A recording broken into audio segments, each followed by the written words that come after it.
Check this out. Where am I?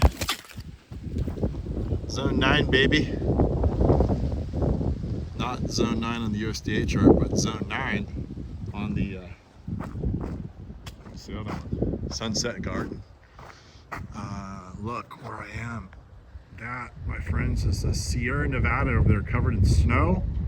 And I am on the east face of the coastal range, right before it dies out into the valley in Winters, California, where it gets ridiculously hot, pretty darn cold. Most of the cold air drains off though, so we're lucky for that in that regard. But here's an avocado that's really considered like a Southern California avocado, meaning like it's not that cold hardy, yet look what it's doing. Oh boy, oh boy, oh boy. Here's a tree that it's a Pinkerton, if you're wondering. And it's a tree that has struggled for many years. And it used to look like this. In fact, here's another Pinkerton here. And after some years of struggling, it got enough energy and took off. But the first thing these trees do is they do not want to be a lollipop out here. A lollipop is just like it sounds, a lollipop. Here's a little lollipop. I'll show you what a lollipop is.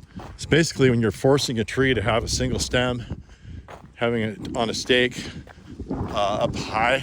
Well, you can see how windy it is here. Maybe you can't even hear me, it's that windy. But yeah, this one, I think I grafted it high because it matched up on the cambium, the size of the cambium. So, but the thing to do is really with these avocado trees is to just plant them. And you cut them back and take the stake off, especially if you're in a windy location, and just let them do what they want to do. Let them turn into a big giant bush before they turn into a tree. Here's one I started really young. These are a lot of different experiments I have going on. Here's another example. I believe this might be a bacon, or it could be another Pinkerton. I'd have to look at my chart. But you can see this is by no means a tall staked tree. And this is what you need to do. You need to let the tree get tall on its own. Don't force it if you can. So back to Pinkerton. Again, it's a, fairly, it's a Guatemalan hybrid, Guatemalan Mexican. So, it doesn't have the highest cold tolerance, but you can see it's just completely thriving up here. And we had 118 degrees. I mean, the whole tree's not like this. I decided to pull some leaves out of here, to be honest, and show you these things. But these are good size. Look how big these are compared to my hand. And there are some more in here, but that is the bulk of them. I think a lot of them on this side, this is the south-facing side, they got cooked. Oh no, look. Yeah, these were underneath the leaf protection in here. So there's quite a few here on this side. This tree probably has 100 fruit on it.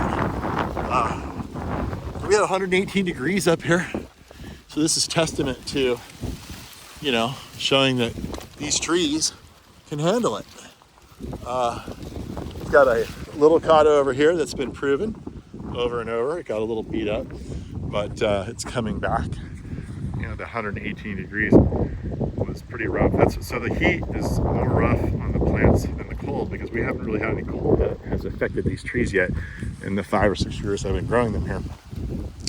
I'm sure that someday we'll have a freeze, but then it'll just die back a little bit, just like it did in the heat, and then come roaring back, because you need to height control these trees anyway. So the freeze will sort of force you to do that, because the whole top will die. You'll have to get your pruners out in the spring, prune them all up. But you can see this one really defoliated quite a bit on this side. This is the southwest side where the sun beat in. You can see some of the damage right here. Yeah, anyway, so don't be afraid if you live in these colder areas. I'm not sure how this tree would have behaved. You can also see I have it planted up on a mound. This is really clay soil. This is Zutana rootstock. Zutana rootstock is the best rootstock when you're considering clay soils. It's the most vigorous, and it just handles clay the best, is what kind of the consensus is. But if you do have clay soils, get them up in the air on mounds. And I planted made a whole bunch of mounds not too long ago. You'll probably be seeing those if you watch my videos. We're gonna plant a whole bunch of trees out there. And truthfully, I could probably plant more trees in here. I could probably plant one here, increase the density. and then just keep the trees cut down a little bit to fit that density. So anyway, but I'm really encouraged. Check out, look at that, look at this, look at that. Oh, what a beautiful sight. Look inside that canopy, see all of that fruit. Oh, there's one on the ground. These won't be ready. Everything happens faster up here because it's so hot. But in Lafayette, these will bloom on the tree in April. They will, April, May, and then it'll take them until the following May to be ready to eat. Then they'll hang on the tree longer than that. Up here, I would expect that these will be ready to eat probably more like March, a couple months sooner, because everything kind of happens faster up here because of the heat. And that's pretty much all I have to show you. I will end on an extra long one. Look at this one. Oh yeah.